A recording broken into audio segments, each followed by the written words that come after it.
that keep passing across, your phone or your computer, whatever. Does this journey exact a toll on you personally? And if so, what is that toll? What is that cost that you pay? Emotional toll, yes, it weighs emotionally. But then ideological clarity keeps me on the path because I firmly believe that change is inevitable. I firmly believe that this will not be our situation forever. So I can only keep fighting, I can only keep demanding, I can only keep mobilizing. And just look at what difference it made from 2020 to 2024, last year. You saw that Kenyans had the confidence to come to the streets because there were people who were coming to the streets every now and then. We have had a culture of protest that is not very prevalent in Tanzania, for example, in Uganda, for example, but because Kenyans have been protesting, the Finance Bill 2024 had a foundation. It was easier for Kenyans to come out now and say, we are coming, to say we are rejecting this bill. This year, protests do not even need a leader to say we are going to the streets. Kenyans themselves feel like, on this Sabasaba, I'm coming out. On this 25th, I am coming out. It has become a personal volition. It is no longer we are organizing that people come to the streets. And that is a very serious level of consciousness that has emerged among the Kenyan people. All right. That cannot be bottled. All right. James, talk to me about your own reasons for being this vocal. Because for those of you who've been watching this show, James has been around a few times, and in each time we've gotten to know you a little bit, and we know you've got another side to you. There's a businessman in the making, one of the future moguls in the hospitality industry, if I should say so. So what takes you away from that goal and gives an edge to your voice when you talk about these other things? What sends you from that path? Because everyone is all about the dollar these days. What sends you from that path to this one? What is it that drives you there? I think personally it comes as a conviction. Leadership to me comes as a conviction because I am convinced that I will lead this country one day. That doesn't mean that I have to lead this country as a president or as a deputy president. And I would not want to lead the country we have today.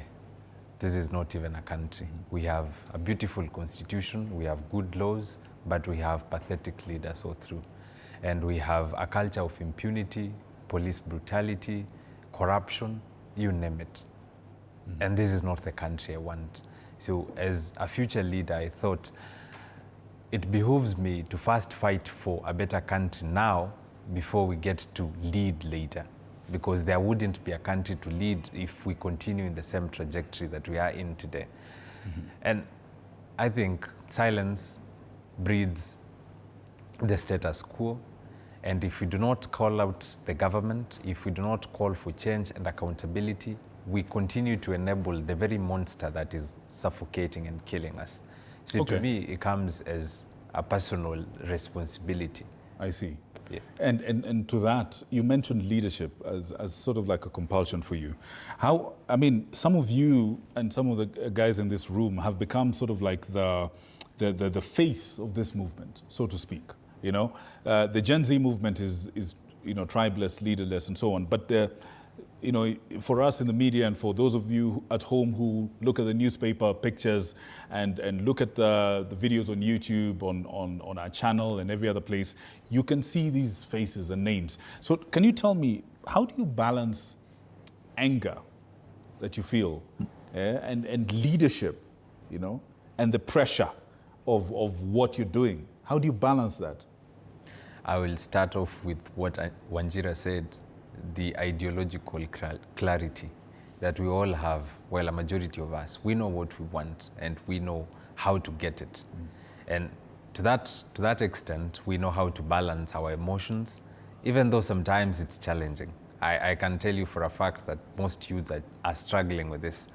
We are struggling with anger management and stress management because it's just too much on our plate. You have unemployment on one side, you have relationship issues on the other side, and you have a fucked up leadership on the other side. I'm sorry I've used that word, but it is what it is. We are balancing a lot. And in the midst of all that, we have a government that does not tire to trigger us with the sentiments they utter almost every other day, and with the recklessness we see in government, with the opulence, with the misuse and wastage of public funds. There's just more reason to get angry in this country. There is more wood for the fire every day. But we keep ourselves focused because we realize that this is where they want to get us. It is intentional. They say what they say intentionally. They want to get us fired up.